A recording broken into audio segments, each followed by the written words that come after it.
If you'd have told me at the back end of 2024 I'd be making this video at the start of 2026, around about 16 months or so later, I'd have called you crazy. Because 4 players that were very prominent in the rankings then are actually in a bit of danger.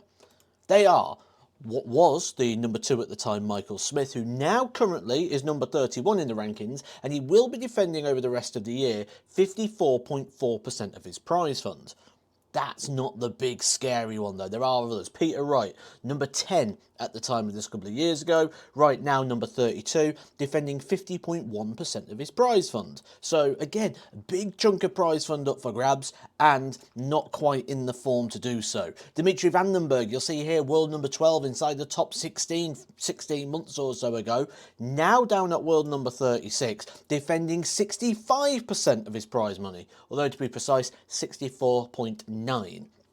The final person we're going to pick out on this list is Dave Chisnall here. You'll see him world number 7, comfortably inside the world's top 16, now down to world 24, defending 55.9% of his prize money over the next year. Quite significant. So that's the alarming bits. Lots of prize money to defend, sliding down the rankings. Are they going to still be inside the top 32? Are they going to be inside the top 40 really nowadays when we talk about the World Championships? So we've got to look for clues because the overall form and consistency isn't quite there. But they're surely not all going to fall away because they've got so much longevity, so much class, so much quality that this can come out at any moment and any time. So first player we're going to look at is Peter Wright.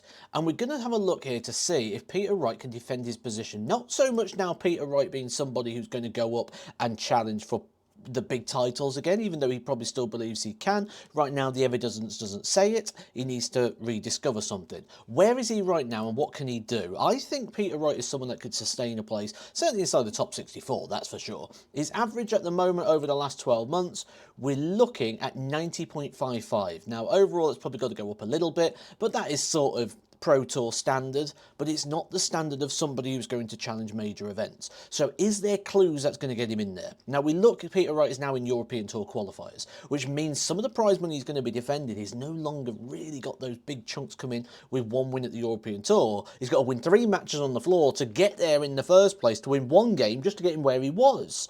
So he's 5 wins away really from just being in a similar sort of position that 1 win would have got him before. So is there the standard in there? I mean, we saw a good performance from him at the UK Open. Beat Darius Labanauskas with a 92, Cameron Menzies 95.5. Pretty sure both those games people expected him to lose, and he certainly wasn't the favourite. Ended up losing the 10-2 to Danny Noppert, but good, interesting signs there for him. The worry for me though is what that peak. So I'm looking through his averages here, and they're quite inconsistent. We've got Players' Championship event number 6 this year. He had a 70.77 6-0 defeat to David Sharp, but we've also got a win with a 98 against Lucas Venig in a European Tour qualifier. So we've got a range here of about 28 points. Now we haven't broke that 100 average. In fact, Peter Wright hasn't broke the 100 average since June of last year in a Players' Championship event with Scott Campbell.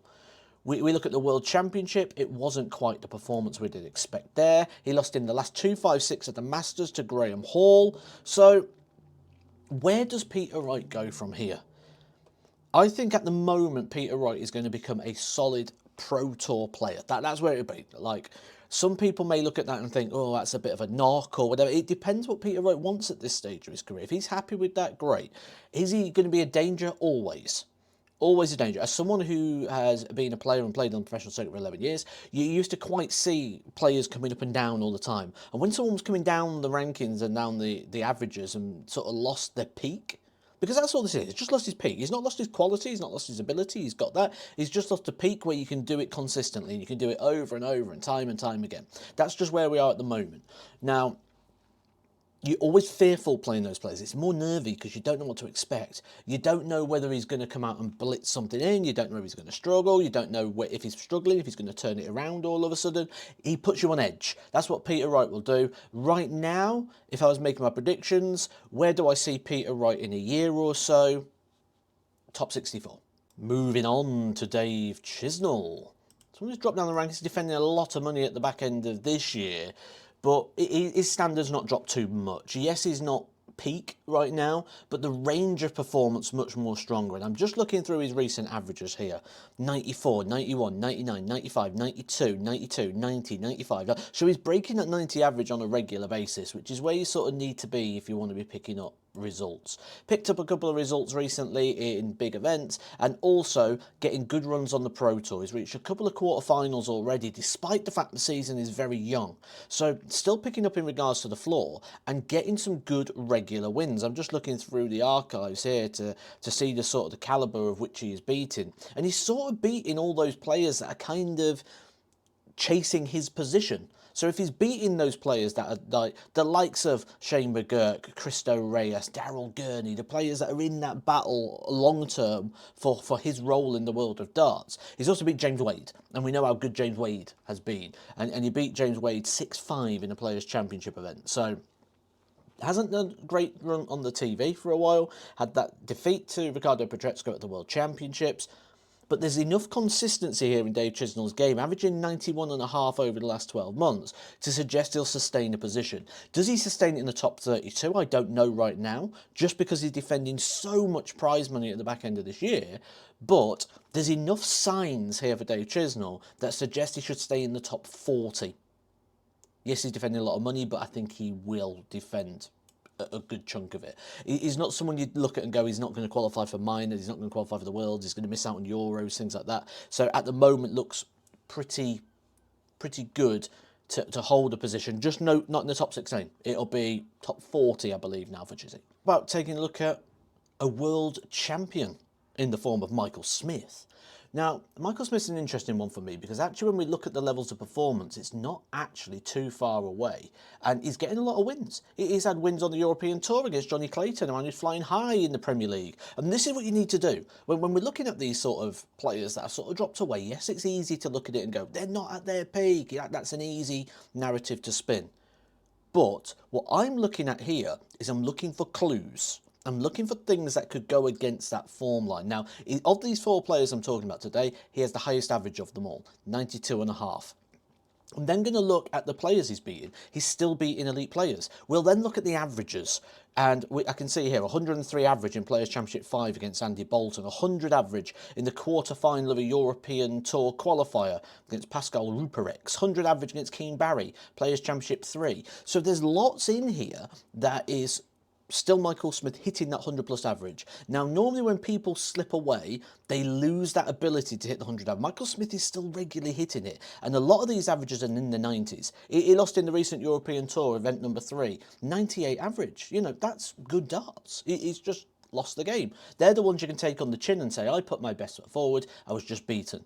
He lost 10-9 to Ryan Searle at the UK Open. Ryan Searle, recent semi-finalist at the World Championship. Averaged 93 over 19 legs. So he's certainly got the ability, but the pattern that you sort of see here is it sort of dwindles a little bit at the back end of a long day. He reached a quarter-final of European Tour 1, lost out to Chris Dobie on that occasion. That sort of long run, those long days, they're the ones that seem to be affecting him. But the big thing here, and we know Michael Smith's problem at the moment is the arthritis, something he's combating, something he's working against, something he's fighting hard to beat, and he's doing a good job. Quarter-final at the Grand Slam of darts.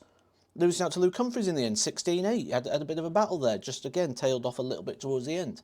So I don't think Michael Smith has lost the ability to do it by any stretch of the imagination. I think he's just lost that sustainability that allows him to do it game after game after game after game after game all day. And that will be where his game adapts, because Michael Smith's someone who plays with fluency and rhythm, and a problem like arthritis will disturb that. So I think Michael Smith's going to adapt, and I see him being in the top 32 for years to come. I don't see a worry here for Michael Smith. He's still got the standard, he's just not got that fear factor that he had in the days when I was, so to speak, on the tour. And that's just because of these well-documented issues. It just changes how you perceive somebody.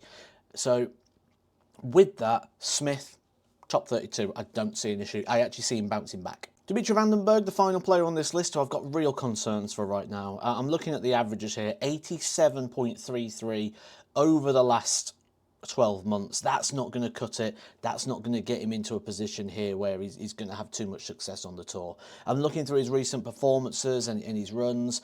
He's got non-complete averages non-complete averages mean he's not won the match, so the averages aren't in its entirety, so they're actually a little bit lower because the averages kept higher due to the opponent keeping it up there. And you know, over the last 10 or so games, best average of 88, that was a 6-3 defeat to Jack Tweddle. He's more likely to throw a 70 average right now than he is an 80, according to the facts and the data here. You know, that's all this is. It's not a knock on Dimitri van den Bergh. I know some people haven't liked the fact that I said he could genuinely actually lose his tour card, but that's because it's a possibility. It's me just reeling out the numbers. I don't have an opinion on this bit. This is just purely the numbers. His last win actually was a real standout, and that was against Adam Gavlas, who's been playing well. 6-5 victory, and then 100 average against Niels Zonneveld. We know how well Niels Zonneveld's playing at the moment. 6-5, so it was a sustained performance. Average 102. Remember what I said about when players are sliding down, they don't tend to pop in these big performances. So there's a sign. There's a positive sign for him to go with. However, he's got nothing guaranteed. That's the issue now. He's used all his guaranteed entries into things. If he wants to be in the match play, he's a long way off. If he wants to be in the Worlds, he's a long way off. The rankings won't give him anything now. So all this defending money, he's got to try and go out there and earn it from the bottom. And the amount of wins that are coming through just aren't coming through consistently enough. There was a sign at the back end of last year, reached a quarter-final, Players' Championship event number 34. He thought, is this going to be it? Then he went and lost in the Grand Slam qualifier. Then he's lost in the World Championship, lost in the Masters in the last 1-8. So real concerning signs for Dimitri van den Bergh.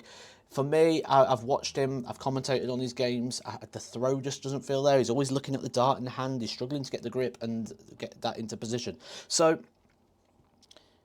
I think here, the best thing for Dimitri is to potentially lose his card. I look for an inspirational story. I look at the likes of Raymond van Barneveld, who stepped away, came back and got himself back in the top 32. We're looking at Cristo Reyes, who has been away for a few years, has come back and looked better. We look at the likes of Ross Smith, who stepped away from the game completely and came back and is much, much better version of himself. The thing that Dimitri van den Bergh has got in his favour is his age. He's still young.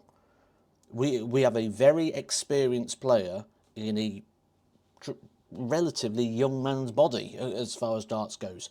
So I think Dimitri van den Bergh, if he was to come away for a year or two, I think it would do him the world of good. And I think then we could see him come back. Right now, it just looks like the weight of the world's on his shoulders and he's defending something.